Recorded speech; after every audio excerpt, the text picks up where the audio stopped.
بشنو از چون حکایت می کند وز جدائی ها شکایت می کند. بسم اللہ الرحمن الرحیم. الحمدللہ رب العالمین والصلاة والسلام علی سیدنا مولانا محمد سید الاولین والآخرین وعلی آلہ واصحابہ اجمعین، اما بعد. گزشتہ کی نشست میں مولانا روم نے فرمایا تھا کہ فقراء جو فقیر اللہ ہوتے ہیں وہ اللہ تعالیٰ کی سخاوت کے آئینے ہوتے ہیں، اور جو لوگ اللہ تعالیٰ سے وابستہ ہو جاتے ہیں، جو تقرب کی دولت سے مالا مال ہو جاتے ہیں، وہ تو مجسم سخاوت بن جاتے ہیں. اللہ تعالیٰ کی دینے کی جو صفت ہے ان کے اندر آ جاتی ہے. لیکن اگر آپ سخی نہیں ہیں تو کم از کم آپ کو فقیر ہونا ہوگا. اب آپ کے سامنے دو ہی راستے بچ گئے، یا تو فقیر ہو جاؤ یا اگر غنی ہیں تو سخی ہو جاؤ. اب فقیر بھی دو قسم کے ہوتے ہیں، ایک فقیر اللہ، ایک فقیر الی غیر اللہ. تو آپ اب ان دونوں کے درمیان فرق کو سمجھا رہے ہیں کہ فقیر اللہ اور فقیر غیر اللہ الی غیر اللہ میں کیا فرق ہے. لیک درویشے کہ او تشنے خداست، ہست دائم از خدایش کار راست. جو اللہ تعالیٰ کا فقیر ہو جاتا ہے، جو اللہ تعالیٰ کا پیاسا ہو جاتا ہے، جو اللہ تعالیٰ کے دیدار کا طلبگار ہو جاتا ہے، جو اس سے اپنی امیدیں وابستہ کرتا ہے، ہست دائم از خدایش کار راست، اس کے سارے کام زندگی کے اللہ تعالیٰ کی جانب سے پورے ہوتے ہیں. سبحان اللہ، سبحان اللہ. جو اپنی زندگی کے مقصد کو اللہ تعالیٰ کی ذات کی طرف کر لیتا ہے، جو اسی سے امیدیں وابستہ کرتا ہے، اپنے سارے معاملات اسی کے حوالے کر کے اس کو غنی اور اپنے آپ کو فقیر بنا کر الفقیر اللہ بن جاتا ہے، تو اس کو اپنے معاملات میں فکر کرنے کی ضرورت نہیں رہتی. اللہ تعالیٰ اس کے سارے کام پورے کرتا رہتا ہے. لیک درویشے کے تشنے غیر شد، او حقیر و ابلو بے خیر شد. لیکن جو غیر کا پیاسا، غیر کا فقیر، غیر سے امید رکھنے والا بن جاتا ہے تو وہ ذلیل انسان ہے، بے وقوف انسان ہے اور بھلائی سے محروم ہے، بے خیر ہے، خیر اس کے اندر نہیں پایا جاتا. اسی لیے صوفیہ کے پاس بھی یہ لفظ درویش دو طریقے سے استعمال ہوتا ہے، ایک درویش، ایک درویش. در موتی کو کہتے ہیں اور دروازے کو کہتے ہیں. تو وہ فقیر جو در والا ہے، موتیوں والا فقیر، اس کو درویش کہا جاتا ہے. اور ایک درویش ہے، دروازے والا فقیر، مانگنے والا، بھکاری، گداگر، اس کے لیے درویش کا لفظ استعمال ہوتا ہے.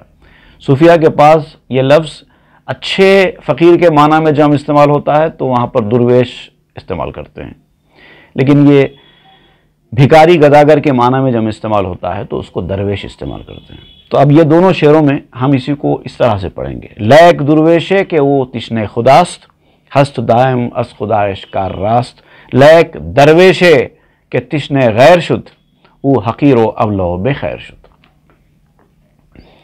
یعنی انسان کی بے وقوفی ہے، انسان کی کمظرفی ہے کہ وہ اپنے جیسے انسانوں کے ساتھ امیدیں وابستہ کرتا ہے، اس کے اندر کوئی بھلائی نہیں ہے. نقش درویشست او نئے اہل جاں، نقش سگراتو میندز است خاں. وہ جو اللہ تعالیٰ سے ہٹ کر مخلوق سے اپنی امیدیں وابستہ کرتا ہے وہ فقیر تو ہے، مگر کیسا فقیر ہے؟ اوریجنل فقیر نہیں ہے، بلکہ فقیر کی صورت میں ہے، جان اس کے اندر نہیں ہے. یعنی فقیر کا اسکلپچر ہے، ریئل فقیر جس کے اندر جان ہے وہ نہیں ہے. فقیر کا کیا ہے؟ اسکلپچر ہے، فقیر کا اسٹیچو ہے، فقیر کا ایفیجی ہے، آئیڈل ہے، جس کے اندر جان نہیں ہوتی. لائکنس بتانے کے لیے صرف فقیر جیسا ہے. ایک فقیر کا گریون امیج رکھتا ہے، اصل فقیر نہیں ہے۔ تو کہتے ہیں کہ نقش درویش است او، وہ اس درویش کا نقش ہے، اس کا اسکلپچر ہے، اس کا شیپ ہے، اس کی پکچر ہے، بس ایک تصویر ہے فقیر کی۔ نئے اہل جان، جان والا نہیں ہے، جاندار نہیں ہے۔ ایک اور نسخے میں نئے اہل جان کی جگہ نئے اہل نا لکھا ہوا ہے۔ وہ فقیر کی صرف تصویر ہے، کھانے والا نہیں ہے، روٹی کھانے والا نہیں ہے، روٹی کھانے والا نہیں ہے۔ تصویر کہاں سے روٹی کھاتی ہے؟ نقش سگراتو میندز استخاں، اور کتے کی تصویر کے سامنے ہڈی نہیں ڈالی جاتی۔ اب ایک مثال دے رہے ہیں کہ وہ تو صرف تصویر ہے فقیر کی، فقیر کو کھانا کھلاؤ، اور جو فقیر کی تصویر والا ہے، اس کا صرف امیج رکھتا ہے، اس کو کھلایا نہیں جاتا۔ کتے کی تصویر کے سامنے ہڈی نہیں ڈالی جاتی۔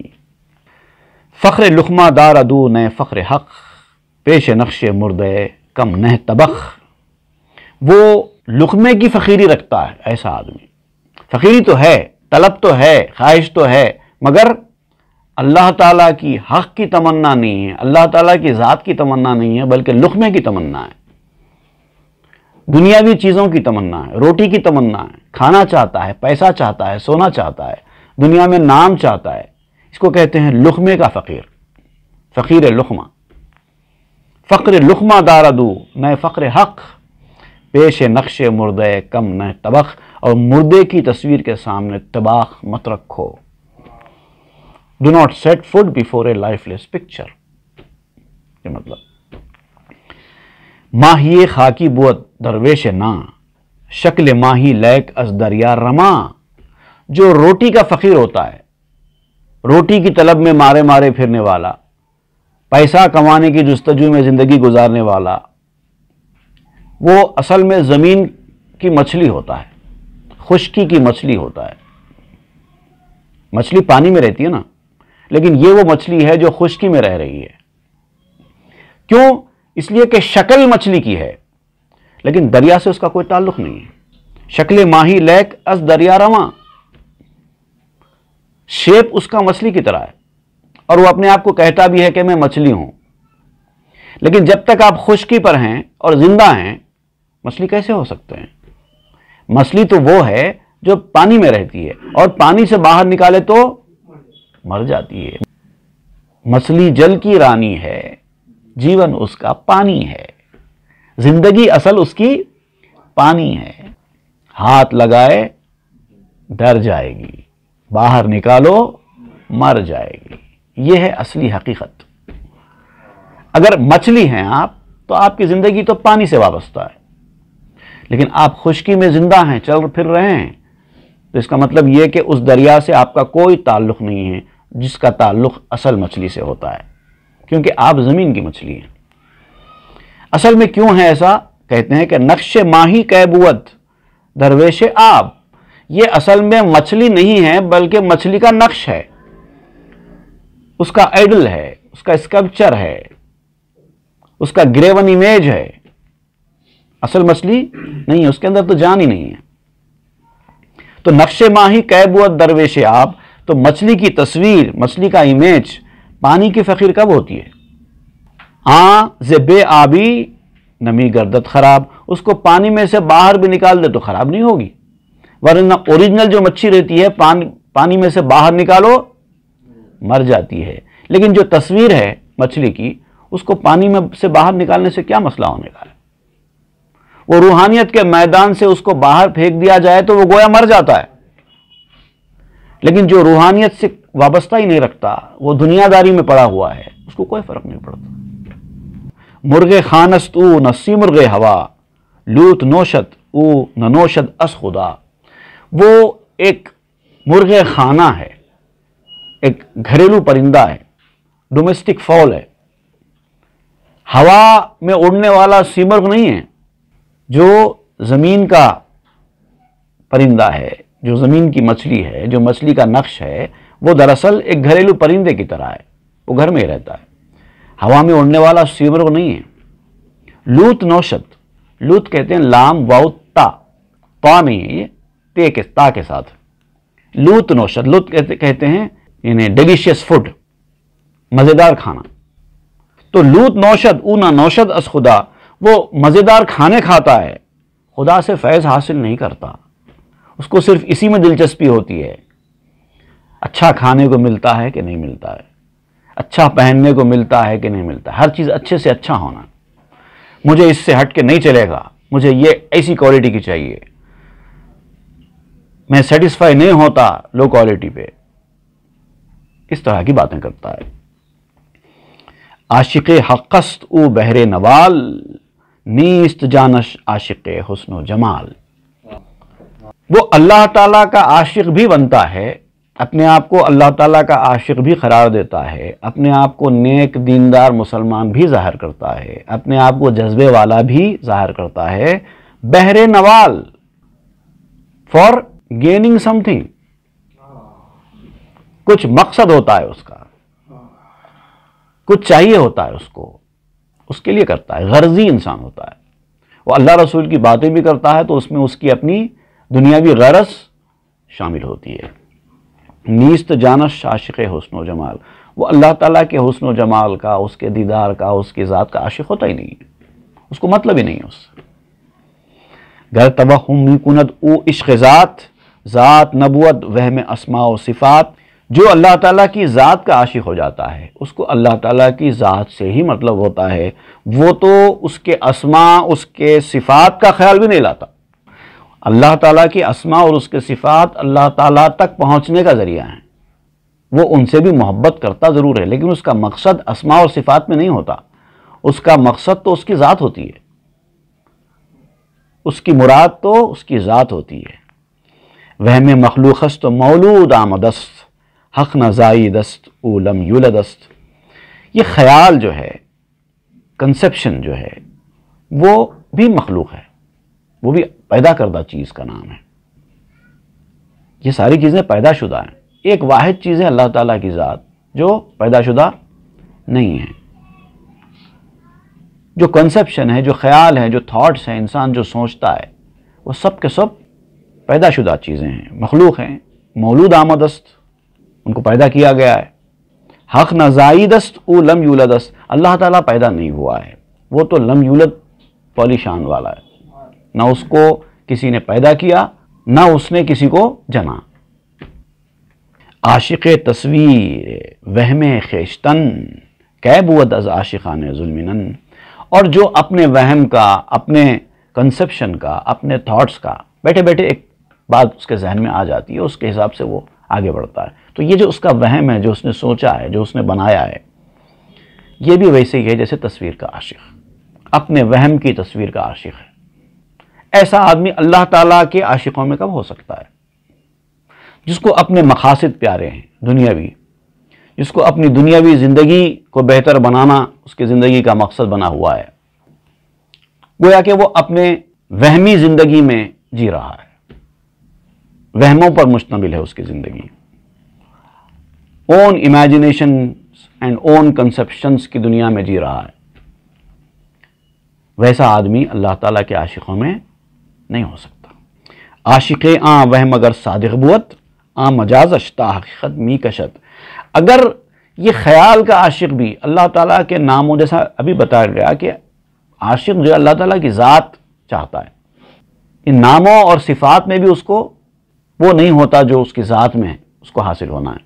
لیکن اگر وہ ناموں اور صفات کا بھی، اچھے خیال کا بھی عاشق اگر سچائی کے ساتھ بن جائے، صدق دل کے ساتھ بن جائے، عاشق آن وہم اگر صادق بوت، اگر اپنے خیال کا عاشق بھی وہ سچائی کے ساتھ بن جائے، سچا عاشق بن جائے، آن مجازش تا حقیقت می کشت، وہ مجاز بھی اس کو حقیقت تک پہنچا دے گا.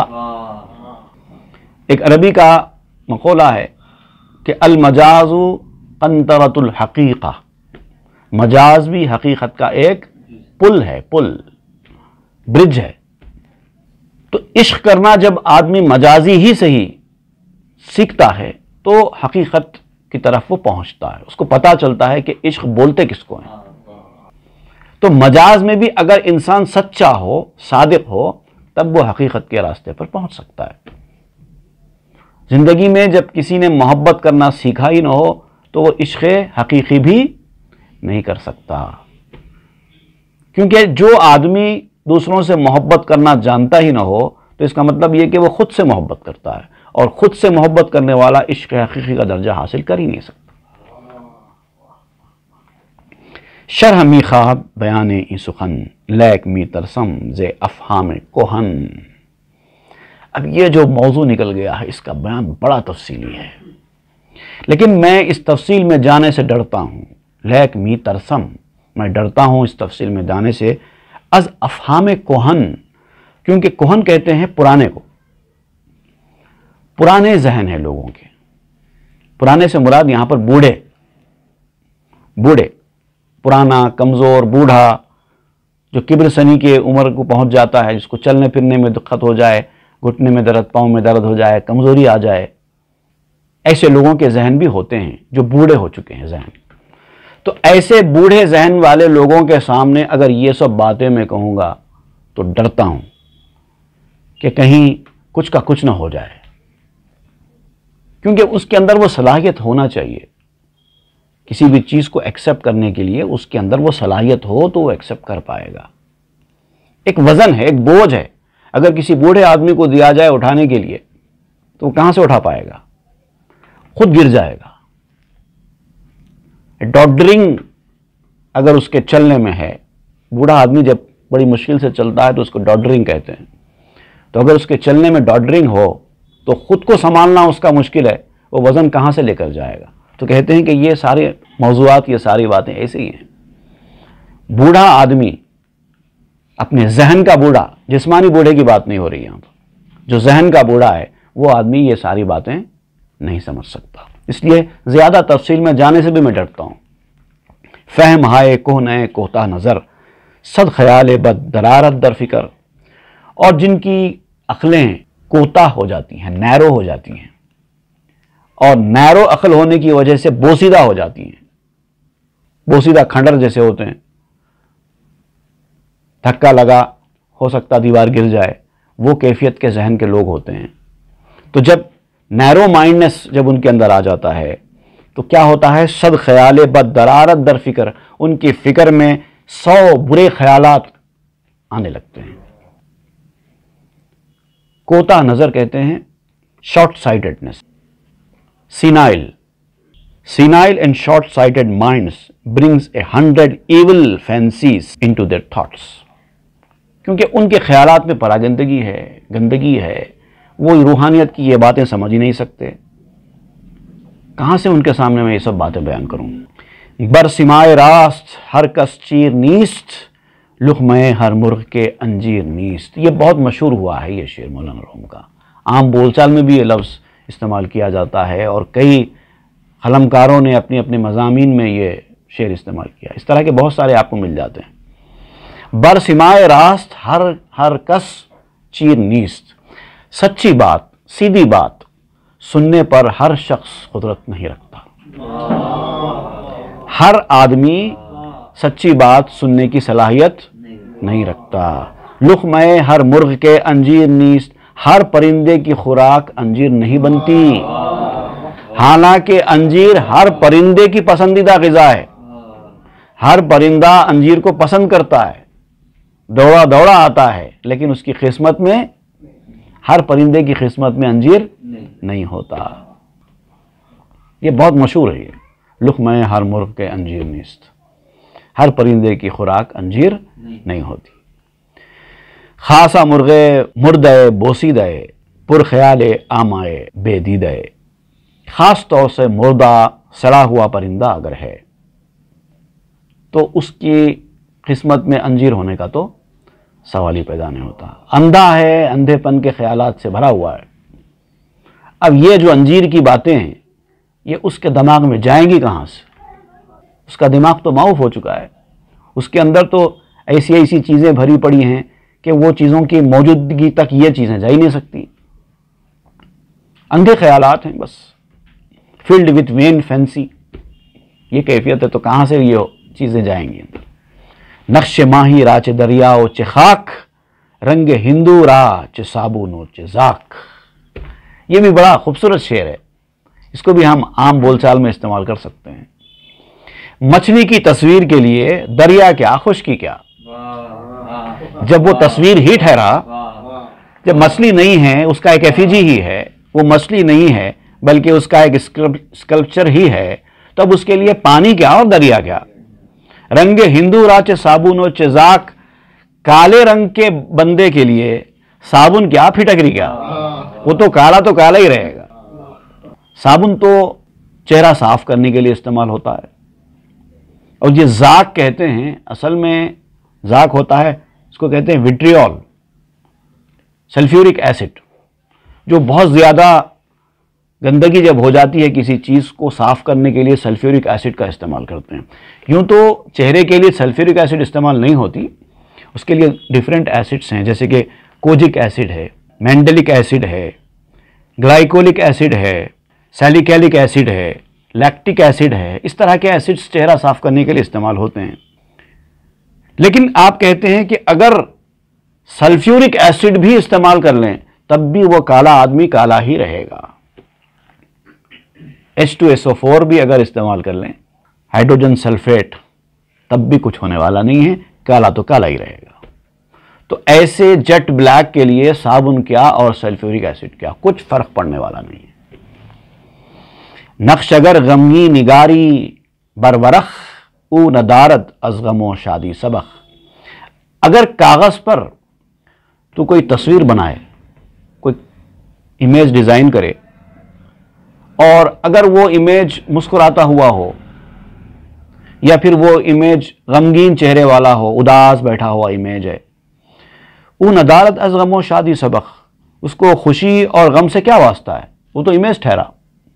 بھلے ہی آپ نے خوشی والا چہرہ اتارا ہوگا لیکن وہ آدمی خوش تو نہیں ہے، بھلے ہی آپ نے غمگین چہرہ اتارا ہوگا لیکن وہ آدمی جس کا امیج آپ نے بنایا ہے وہ آدمی غمگین ہونا کوئی ضروری نہیں ہے، کیونکہ امیج تو امیج ٹھہری۔ صورت غمگین و او فارغ ازاں، صورتش خنداں و او زاں بے نشاں۔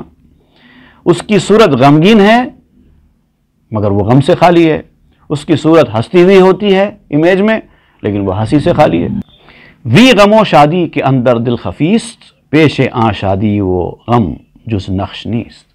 یہ غم اور خوشی جو دل میں چھپی ہوئی ہوتی ہے، اس خوشی اور غم کے سامنے سوائے نقش کے کچھ بھی نہیں ہے، کیونکہ خوشی اور غم کا تعلق دل کے اندر کی کیفیت سے ہے، چہرے سے تھوڑی ہے۔ اور وہ بھی امیج، جس وقت آپ نے امیج بنائی تھی کسی کو چہرے کو دیکھ کر، مسکراتے ہوئے چہرے کو دیکھ کر، تو اس وقت تو آپ نے اس کے چہرے کو دیکھ کر امیج بنا دی مسکراتے ہوئے، اور وہ امیج تو اب ہمیشہ مسکراتی ہوئی ہی رہے گی، لیکن وہ آدمی ہمیشہ مسکراتا ہوا تھوڑی رہتا ہے۔ تو یہ تو نقش کے سوا کچھ نہیں ہے۔ صورت خندان نقشس بہر تست، تا ازاں صورت شود مانا درست۔ تصویر کی جو ہنستی ہوئی صورت ہے وہ تیرے لیے ہے تاکہ اس صورت سے تیرا باطن درست ہو جائے۔ انسان تصویر کو دیکھ کر اس کے اثرات صرف قبول کرنے کے لیے ہوتا ہے۔ تصویر کبھی مسکراتی یا غمزدہ ہوتی نہیں ہے، تصویر اپنے آپ میں وہ اثر رکھنے والی نہیں ہوتی ہے، لیکن تصویر کو دیکھ کر جو جاندار ہے وہ کچھ حاصل کر سکتا ہے۔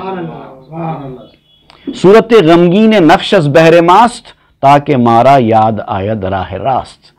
غمگین تصویر کی صورت ہمارے لیے ہے تاکہ ہمیں سیدھا راستہ یاد آ جائے۔ مسکراتی ہوئی تصویر کا اپنا ایک ایفیکٹ ہے، غمگین تصویر کا اپنا ایک ایفیکٹ ہے، اور یہ ایفیکٹ حاصل کرنے والا زندہ آدمی ہی ہو سکتا ہے۔ صرف ایفیکٹس ہیں یہ بس۔ نقش ہائے کندری حمام ہاست، از بیرون جامہ کنچوں جامہ ہاست۔ دیکھیے پہلے زمانے میں، ان اشعار پر روشنی ڈالنے سے پہلے میں بتاتا ہوں آپ کو، پہلے زمانے میں حمام ہوا کرتے تھے، اجتماعی حمام، لوگوں کے گھروں میں حمام نہیں ہوتے تھے۔ ایک جیسے ہمارے پاس آج کل کے دور میں سلبھ شوچالیہ بنے ہوئے ہیں ضرورت سے فارغ ہونے کے لیے، تو کسی زمانے میں حمام ہوا کرتے تھے، تو لوگ وہاں جاتے تھے اور جا کے نہا کر آتے تھے، تو وہاں کے اپنے کچھ رولز ریگولیشنز ہوا کرتے تھے۔ حمام کافی اندھیرے ہوا کرتے تھے، وہاں ایک دوسرے کا سطح ایک دوسرے کو دکھائی نہیں دیتا، ایسے حمام ہوتے تھے۔ لیکن وہاں جانے سے پہلے ایک شرط تھی کہ انسان اندر کپڑے پہن کر نہیں جا سکتا، کپڑے باہر لٹکانا اور پھر اندر حمام میں جانا، نہا کے فارغ ہو کے پھر آ کے اپنے کپڑے پہن لینا۔ اس طرح کا رول وہاں پر ہوا کرتا تھا۔ تو اب یہاں پر آپ وہ لٹکے ہوئے کپڑوں کے حوالے سے بات کر رہے ہیں، مطلب ایک ہینگر ہے، اس کے اوپر کی طرف ایک خمیص لٹکی ہوئی، نیچے اس کے ایک پاجامہ لٹکا ہوا ہے۔ آپ کی نظر پڑ گئی ایک حمام میں جس کے باہر کے حصے میں کسی کے کپڑے لٹکے ہوئے ہیں۔ دور سے تو آپ کو ایسا لگتا ہے جیسے کوئی انسان کھڑا ہو، لیکن قریب آ کر دیکھیں گے تو پتہ چلے گا کہ یہ صرف کپڑے لٹکے ہوئے ہیں۔ نقش ہائے کندری حمام ہاست از بیرون جامہ کن، از بیرون جامہ کن چوں جامہ ہاست۔ وہ تصویریں جو حماموں میں ہیں، یعنی وہ کپڑے لٹکے ہوئے وہ حماموں میں ہیں، جامہ کن یعنی حمام کے درجے سے باہر کپڑوں جیسے ہیں۔ یہ جو تصویریں ہیں انسانوں کی جس کے اندر جان نہیں ہے، صرف دکھاوا ایفیجی ہے، وہ بالکل ایسی ہے جیسے حماموں کے باہر کپڑے لٹکے ہوئے، اندر آدمی نہیں ہے کپڑوں کے اندر۔ تا بیرونی جامہ بینی و بس، جامہ بیرون کن درا اے ہم نفس۔ جب تک تو جامہ کن یعنی جہاں کپڑے اتار کر رکھے جاتے ہیں وہاں سے باہر ٹھہر کر کپڑے دیکھتا ہے تو کپڑے ہی دیکھتا رہے گا، اندر نہیں جا سکے گا۔ جب یعنی اب یہاں پر کپڑوں سے آپ انسان کا جسم اور انسان سے مراد انسان کی روح لے رہے ہیں۔ انسان جسم اور روح کا مجموعہ ہے۔ آپ کہتے ہیں کہ جو انسان روح کے ساتھ ہے وہ اصل انسان ہے، اور انسان کا جو جسم ہے وہ اس کے کپڑے ہیں۔ تو جب تک روح اور جسم دونوں کے ساتھ آپ ہیں اس روحانیت کے حمام میں داخل نہیں ہو سکتے۔ اندر داخل ہونا ہے تو کپڑوں کو باہر رکھو، اندر داخل ہو، جسم کو باہر کرو، روح کو اندر داخل کرو۔ زاں کے با جامہ درانسوں راہ نیست، تنز جاں و جاں ز تن آگاہ نیست۔ اس لیے کہ کپڑوں کے ہوتے ہوئے اندر جانے کا کوئی راستہ نہیں ہے۔ جسم کو جان اور جان کو جسم کی کوئی خبر نہیں ہے۔ جب تک آپ جسم جسم جسم کرتے رہیں گے جان کا وہ مقام، روح کا وہ مقام آپ حاصل نہیں کر سکتے۔ جسم کو چھوڑو، جسم چلتا ہے چلتا رہے گا، اپنا آپ وہ کام خود کرتا رہے گا۔ جسم پر توجہ دینا چھوڑو۔ جب تک آپ اپنے جسم پر، اپنے ظاہر پر، اپنی دنیا پر توجہ دیتے رہیں گے باطن، روحانیت، آخرت کبھی نہیں سدھر سکتی۔ اس کے خول سے باہر نکلو، کپڑوں کے خول سے اپنے جسم پر توجہ دو، باطن پر توجہ دو، من پر توجہ دو۔ تن کی صفائی بھی اہم ہے لیکن من کی صفائی پر توجہ دو۔ اہم ہے باطنی پاکی بدن کی پاکی سے، ذرا سا من کو بھی دھو لو بدن کو دھوتے ہوئے، کیونکہ اس کو اس کی خبر نہیں ہے، اس کو اس کی خبر نہیں ہے۔ باز می گردم سوئے قصہ عرب، از بیان سر و راز بلعجب۔ اب آؤ میں اس بدو میاں بیوی کے قصے کی طرف لوٹتا ہوں۔ وہ راز، وہ عجیب راز جو ان دونوں کی گفتگو سے، ان دونوں کے واقعے سے ہم کو معلوم ہوتے جا رہے ہیں، آئیے ان رازوں کی طرف ہم پلٹ کر آتے ہیں۔ پھر اب اس کے بعد ہوتا ہے، واقعہ آگے بڑھتا ہے، وہ بدو کا اس بادشاہ کے دربار میں جانا، اور بادشاہ کس طریقے سے اس بدو شوہر کو اعزاز و اکرام کے ساتھ ویلکم کرتا ہے اپنے محل میں، اپنے نقیبوں سے اس کا تعارف کراتا ہے، اس کو وی آئی پی کی طرح ٹریٹ کرتا ہے، اور اس نے جو تحفہ بادشاہ کی خدمت میں دینا تھا وہ لے جا کر پیش کرتا ہے، تو کتنی متانت اور خوش دلی کے ساتھ وہ تحفے کو قبول کرتا ہے۔ انشاءاللہ اس کو آئندہ کے درس میں ہم پڑھیں گے۔ صلی اللہ تعالی علی خیر خلق سیدنا محمد وآلہ واصحابہ اجمعین والحمد للہ رب العالمین۔ شنو از چون حکایت می